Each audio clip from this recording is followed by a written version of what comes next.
So you don't have to be a physicist to know that the physics in most movies is terrible. But is it really a bad thing that the physics in these movies is terrible? Who says you have to follow the rules in movies? In a way, terrible physics makes movies more entertaining. If every movie had to follow physics, Star Wars would be pretty dull. So let's take a look at some movies with off physics. So the first movie we're going to look at is thought to be the first sci-fi movie ever. It is the 1902 French silent film, A Trip to the Moon. So, the movie starts out with a group of people in a meeting deciding how they're going to take a trip to the moon. They then proceed to create a bullet-shaped ship that they enter and then load into a giant gun. They then shoot this giant bullet out of the giant gun and into space. The ship approaches the moon and then slams into the moon's eye. I know, creepy, weird, but entertaining, in its own 1902 silent movie kind of way. The rest of the movie is just exploding aliens, falling off the moon, and unrealistic water splashes. So now, let's see what would have happened if the movie had followed the laws of physics.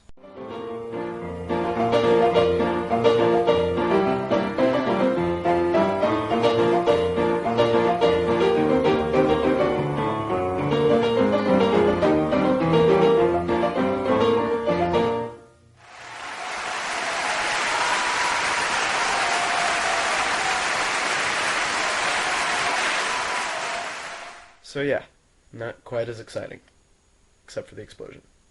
That was pretty cool. The next movie we're going to talk about is a movie everyone knows, Back to the Future.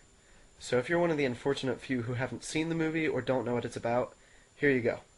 So Marty, the main character, is a high school student who meets a crazy scientist, Doc, who shows Marty a time machine that he built from a DeLorean.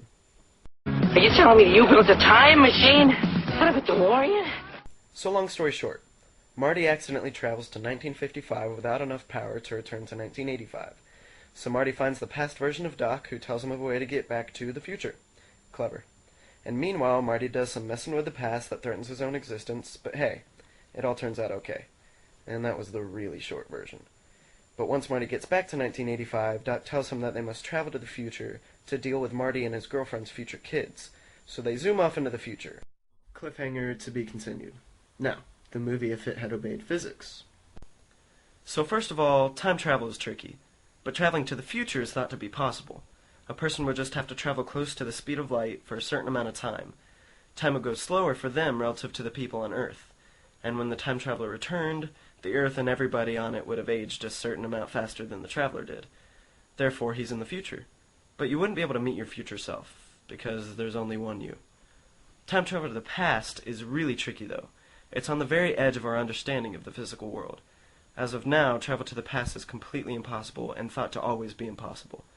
If it were possible, you would basically need to have the entire energy of a star or a black hole. And because Back to the Future is completely built around this time travel, there would be no movie if it followed the laws of known physics. The next movie on our list is Jumper. This movie is about a guy, David, a little mix-up, who finds out that he can jump or teleport on command. He discovers this when he falls through ice on a pond and is carried away by the current. He then teleports to a library where he realizes what he can do. So David then lives a life of jumping anywhere and everywhere and making a living from money he stole from banks using his teleportation. But it can't be a good movie without enemies. So of course conflict arises between the Jumpers and some other group called the Paladins. You'll just have to watch the movie to find out the rest. Or you could just watch how the movie would have played out if it followed the laws of physics.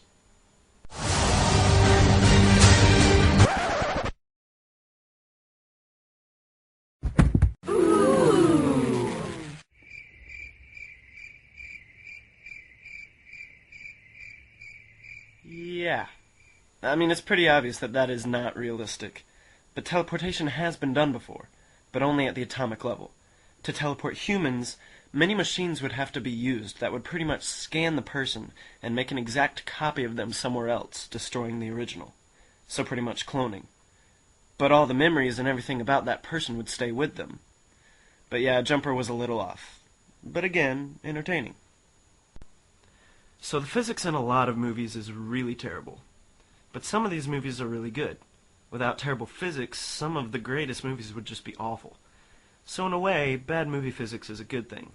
And hey, it makes physics class a little more fun.